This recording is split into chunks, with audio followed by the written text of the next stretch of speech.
Hey friends, welcome back to my another video. ಇವತ್ತು ನಮ್ಮ ವಿಡಿಯೋದಲ್ಲಿ ಒಂದು ಬ್ಲೂಟೂತ್ ಹೋಮ್ ಆಟೋಮೇಷನನ್ನು ಮಾಡೋಣ. ಇದು ನಿಮಗೆ ವಿತ್ ಆ್ಯಪ್ ಸಿಗುತ್ತೆ.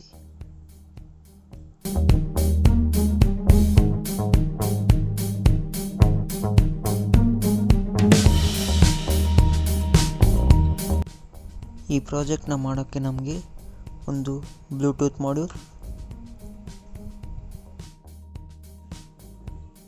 ರಿಲೇ ಮಾಡ್ಯೂಲ್,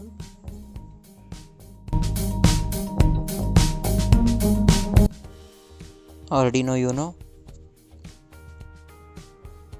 ಜಂಪರ್ ಕೇಬಲ್ಸ್,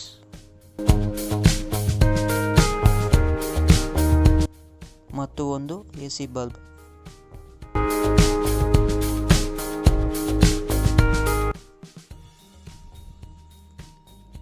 ಡಿಸ್ಕ್ರಿಪ್ಷನ್ನಲ್ಲಿ ಕೊಟ್ಟಿರುವ ಸರ್ಕ್ಯೂಟ್ ಡಯಾಗ್ರಾಮನ್ನು ಫಾಲೋ ಮಾಡಿ ಕನೆಕ್ಷನ್ಸನ್ನು ಮಾಡೋಣ ಫ್ರೆಂಡ್ಸ್. ಈಗ ನಾವು ಇದಕ್ಕೆ ಕೋಡನ್ನು ಅಪ್ಲೋಡ್ ಮಾಡೋಣ.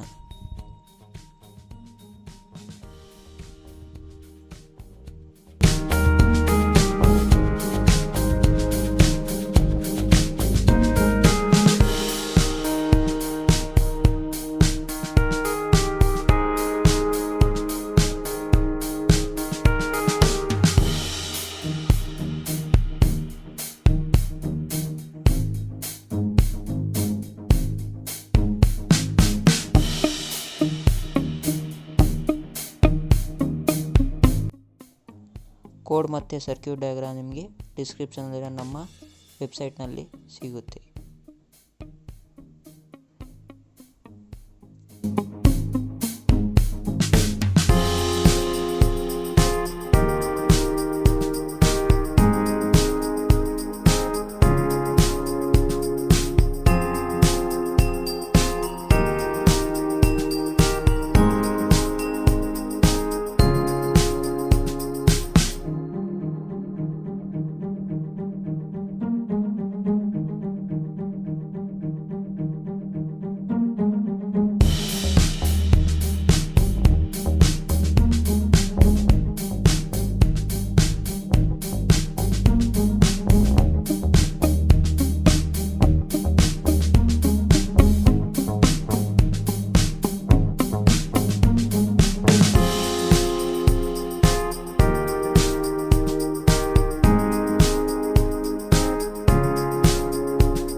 ಇದರಲ್ಲಿ EEPROM ಮೆಮೊರಿ ಸ್ಟೇಟ್ ಇರುತ್ತೆ ಫ್ರೆಂಡ್ಸ್. ಅಂದರೆ ನಾವು ಈಗ ರಿಲೇನ ಆನ್ ಮಾಡಿ, ಈಗ ನಮ್ಮ ಕರೆಂಟ್ ಏನಾದ್ರು ಹೋಗಿದೆ ಅಂದರೆ ಲೈಟ್ ಆನ್ ಇರುತ್ತಲ್ಲ, ಕರೆಂಟ್ ಹೋಗಿ ಬಂದರೂ ನಿಮ್ಗೆ ಆಟೋಮೆಟಿಕ್ ಲೈಟ್ ಅನ್ನೋದು ಆನ್ ಆಗುತ್ತೆ. ನೀವು ಯಾವ ಸ್ಟೇಟಲ್ಲಿ ಇರುತ್ತೋ ಕರೆಂಟ್ ಹೋಗೋಕ್ಕಿಂತ ಮುಂಚೆ, ಕರೆಂಟ್ ಬಂದಮೇಲೆ ನಿಮ್ಗೆ ಅದೇ ಸ್ಟೇಟ್ಗೆ ಬರುತ್ತೆ.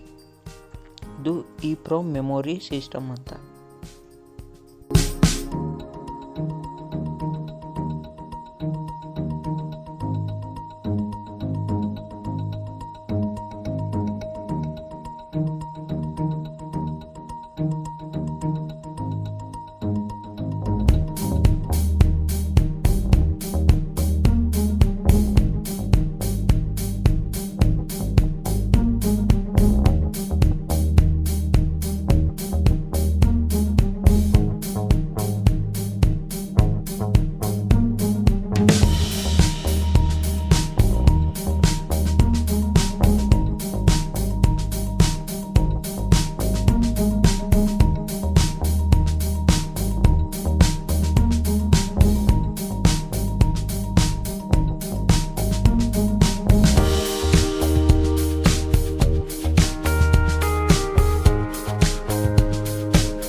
ಈ ವಿಡಿಯೋ ನಿಮಗೆ ಇಷ್ಟ ಆಗಿದ್ರೆ please like, share and subscribe to my channel.